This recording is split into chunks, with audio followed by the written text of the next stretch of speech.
Xitoyning Anqaradagi bosh elchixonasi İstanbuldagi bir mehmonxonada o'tkazilgan faoliyatda paskashlik bilan faoliyatga qatnashuvchilarga Sharq Turkiston va islomga haqorat qilgan bir tashviqot kitobchasi tarqatgan. Xitoy elchixonasi Turkiya parlament a'zolari, siyosiyonlar, ommaviy tashkilot vakillari, muxbir va akademiklar qatnashgan kutib olish faoliyatida tarixni burmalagan yolg'onlar bilan to'lgan 42 betlik bir kitob tarqatgan. Kitobda Sharq Turkistonning Xitoyning ayrilmas bir qismi ekanligi va Uyg'urlarning turklar bilan qandoshlik munosabati yo'qligi qatorliq tarixiy faktlarga zid bo'lgan qarashlar o'tirg'i qo'yilgan bo'lib, oshkorlangandan keyin zo'r g'ulg'ula qo'zg'adi. Kitobda yana Sharq Turkiston davosiga haqorat qilingan bo'lib, ko'p yerda terrorlik va asabiylik deb tasvirlangan. Dünya Uyg'ur qurultiyi raisi Dolqin esa Qrim xabar agentligining ziyoratini qabul qilib, Xitoy elchixonasining yolg'onlariga raddiya berdi. U Xitoyning bu xil tashviqot orqali Uyg'urlarning tarixi va madaniyatini yo'qotib, irqiy qirg'inchilikni to'solg'usiz elib berishga uringanligini ta'kidladi.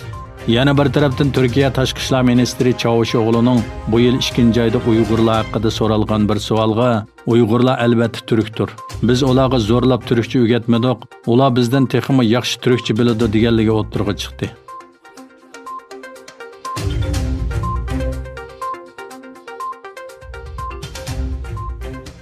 Sobiq Amerika prezidenti va Demokratchilar partiyasining prezident nomzodi Joe Biden Xitoyning lagerlarda 1 milliondan ortiq kishini qamab qo'yishining aqliga sig'maydiganligini va buningga qarshi ekanligini bildirdi. Joe Biden Uyg'urlar haqida Xitoyning g'arbida 1 milliondan ortiq Uyg'urlarning majburiy tutib turilishi to'g'ri emas.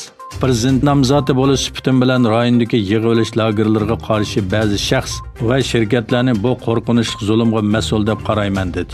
Amerika prezident saylami yaqinlashayotgan bir paytda Amerikalik musulmonlarga qilinayotgan saylam tashviqoti jarayonida tunji qatim bir siyosiy partiya nomzodining Uyg'ur masalasini tilga olishi diqqatni tortdi. Yaqında Amerika prezidenti Donald Trump Uyg'ur kishilik huquq siyosati qonuniga imzo qo'yish orqali Uyg'ur masalasini Amerikada yana bir baldoq yuqori ko'targan edi.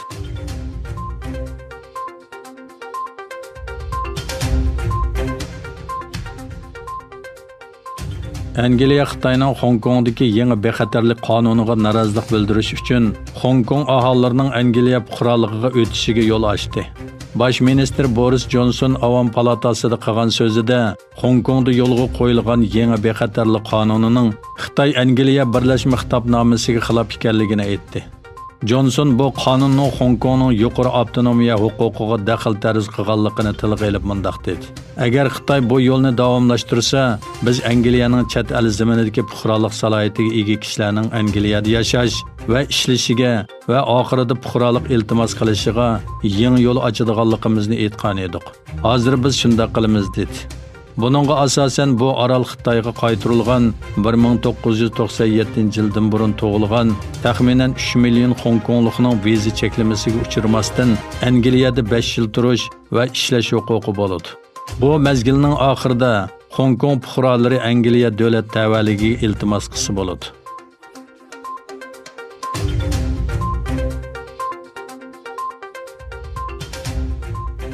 Amerika Tashqi ishlar ministri Mike Pompeo Hong Kong alayda ma'mur rayonida yo'lga qo'yilgan Xitoy hukumatining davlat bexatarlik qonunining rayonda qonun bilan boshqarilishini oxirlashtirganligini va buning barliq davlatlarga qilingan haqorat ekanligini ta'kidladi.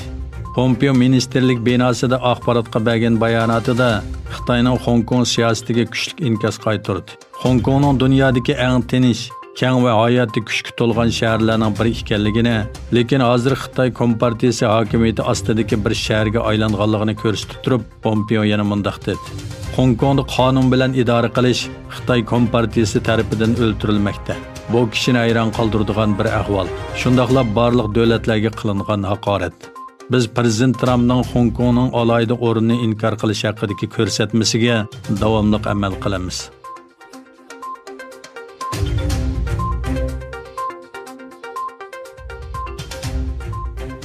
Birlashgan Davlatlar Tashkiloti Savdo va taraqqiyot yig'ini yaqinqi 4 oy ichida Xitoy virus keltirib chiqargan iqtisodning chekinishi sababidan dunyo sayohat kasbining bu yil 1 trillion 200 milliard dollar ziyon tortishi mumkinligini e'lon qildi. Mazkur organ tarafidan e'lon qilingan dokladda Xitoy virus keltirib chiqargan Wuhan virusining dunyo miqyosida sayohatchilikka ko'rsatadigan ta'sirini baholagan. Dokladda dunyo sayohat kasbining martdan buyongi yuqum sababidan kelib chiqqan iqtisodning chekinishi sababidan 2020 yili 1 trillion 200 milliard dollar ziyon tortadiganligi o'tirg'i qo'yilgan bo'lib, bu yer shari umumiy ishlab chiqarish umumiy qimmatining 1.5% ga to'g'ri keladi. Dokladda ogohlantirib mundaq deyildi.